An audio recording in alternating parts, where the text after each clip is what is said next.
ಅಪ್ಪ ನಾಲಾಯಕ್ ಅಂತ ಯಾಕೆ ಹೇಳ್ತಿದ್ದೀರಾ? ಜೋಕ್ ಕಣೋ, ಜೋಕು. ಆಗಾಗ ಈ ರೀತಿ ಜೋಕ್ ಮಾಡ್ತಾ ಇರಬೇಕು.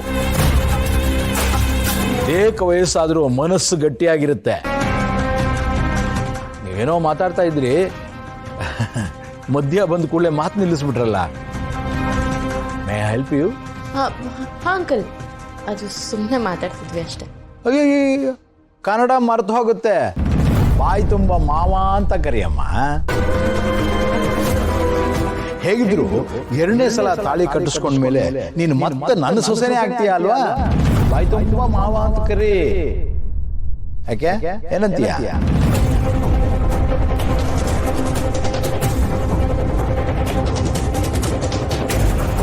ನೋಡು ನೋಡು, ಮಾಲ್ತಿ ಏನೋ ಯೋಚನೆ ಮಾಡ್ತಾ ಇದ್ದಾಳೆ.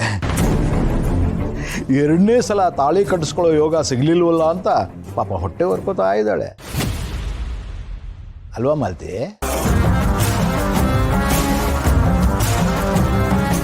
ಕರ್ಣ, ಈಗಲೂ ನಿಮ್ಮ ಅಮ್ಮನಿಗೆ ತಾಳಿ ಕಟ್ಟೋ ಅವಕಾಶ ಏನಾದರೂ ಬಂದ್ಬಿಟ್ರೆ ಕಣ್ಣು ಮುಚ್ಕೊಂಡು ಕೊಟ್ಬಿಡ್ತೀನಿ.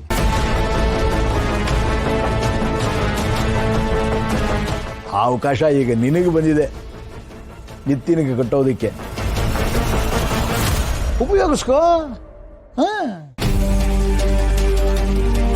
ನೋಡ್ ನಿತ್ಯ, ಈ ತಾಳಿ ಮಹತ್ವ ಏನು ಅನ್ನೋದನ್ನ ನಾನು ತಾಳಿ ಕಟ್ಟಿರೋ ನನ್ನ ಧರ್ಮಪತ್ನಿ ಹತ್ರ ಕೇಳಿ ವಿಚಾರಿಸ್ಕೊ. ಅವಳಿಗಿಂತ ವಿವರವಾಗಿ ಹೇಳೋರು ಇನ್ನೊಬ್ರು ಸಿಗೋದೇ ಇಲ್ಲ.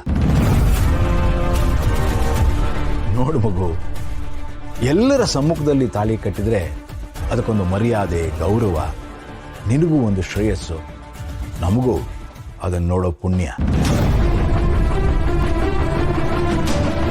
ಜಾಸ್ತಿ ತಲೆ ಕೆಡಿಸ್ಕೋಬೇಡಿ, ಆಗಿದ್ದಾಗೋಯ್ತು. ಈಗ ಮತ್ತೆ ಹೊಸ ಜೀವನ ಅಂತ ಅನ್ಕೊಳ್ಳಿ. ನಿಮ್ಮ ಖುಷಿನೇ ನಮ್ಮ ಖುಷಿ. ಶುಭಸ್ಯ ಶೀಘ್ರಂ.